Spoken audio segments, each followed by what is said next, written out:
Blade Runner is a science fiction classic that all other cyberpunk works take after in visual style and atmosphere, but its story leaves something to be desired. Based on the Philip K. Dick novella Do Androids Dream of Electric Sheep, Blade Runner is set in the grungy, run-down future city of Los Angeles in the year 2019. The Tyrell Corporation manufactures bioengineered slaves called replicants, which are used for labor in the off-world colonies, but are banned on Earth. Blade Runners, like Deckard, Harrison Ford, have the job of killing or retiring replicants who are illegally living on Earth, and Deckard is tasked with finding and killing 6 replicants who broke quarantine and are hiding in the city.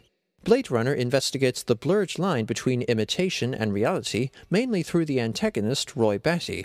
Replicants are made to be identical to organic humans in every way except emotions, but given enough time, replicants start to develop their own emotional responses, making them harder to distinguish from humans through a Voight-Kampff test. Replicants apparently have a failsafe programmed into them that causes them to die 4 years after inception, so they don't have a chance of becoming too human, but Eldon Tyrell, the leader of the Tyrell Corporation, indicates that it is actually replicants' superhuman abilities that cause them to burn out after such a short time. Roy and the other replicants in his group are thus understandably motivated by a fear of death and desire for longer life, but also prove themselves to be undeniably human despite their synthetic origins throughout the film. Roy is one of the most intriguing villains in science fiction film and demonstrates humanity through his arguably evil nature. Rutger Hauer is magnificent as Roy, projecting a persona of calm, authoritative menace, but also unleashing a gleeful sadism in the climax. Roy is witty and exceedingly intelligent, as he is shown to have an extensive understanding of his own physiology and is able to checkmate his creator Tyrell at chess, and he possesses a well-developed spectrum of emotions. Roy shows love for Pris, sorrow and anger at her death, a morbid sense of humor as he taunts Deckard, an aforementioned fear of his mortality, and a wistful melancholy as he realizes that all the extraordinary things he has seen will be lost forever upon his death, in a very poignant final speech. But Roy is also cruel and intimidating, as he murders Tyrell when he cannot offer a cure, and delights in making Deckard painful and terrified as he hunts him down. The point is that Roy has a soul, an evil soul, but a soul nonetheless.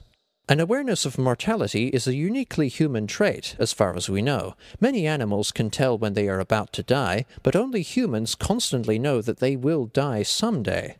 Roy's emotional complexity, his capacity for evil, and the replicant's intrinsic sense of mortality all firmly establish his humanity and that of his fellow replicants, and reinforce how unethical it is that Tyrell is essentially producing a bioengineered slave race. Blade Runner subverts its own characters in fascinating ways, with Roy and Deckard at the center of a morally grey narrative.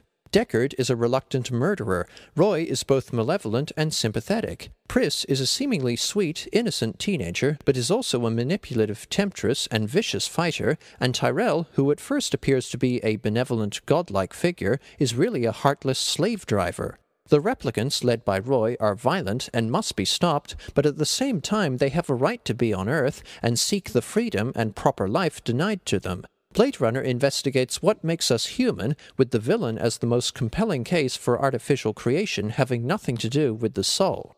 Blade Runner has staggering art direction. The vast, churning cityscapes, the dirty streets teeming with activity, the realistic flying vehicles, inescapable advertising, and the diverse mishmash of cultures all make Blade Runner's future setting feel more tangible and lived in than in any other science fiction film. The aesthetic is at once gritty and noirish, but also neon and vibrant, and the fact that some of the set design on the grungy, lower-class street level looks tacky makes it feel more real.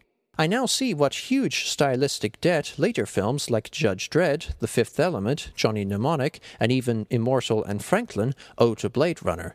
Also, much like Deus Ex Human Revolution's final boss fight with Namir, which is the best boss fight I've ever played, Blade Runner also has one of the coolest conclusions of any movie I've seen. It's incredibly tense and claustrophobic, and this chase sequence is made all the more nerve-wracking by the fact that Roy, a super-strong, super-intelligent beast in the shadows, is toying with Deckard. Even so, Roy remains sadly relatable and even tragic, and the ending furthers the theme of denied life through Roy bringing Deckard down to his level and making him desperately fear for his life, just as replicants do. As such, there is the impression that Roy is teaching Deckard about his plight, and Roy's final monologue is a somber, moving payoff to the stress and tension that preceded it.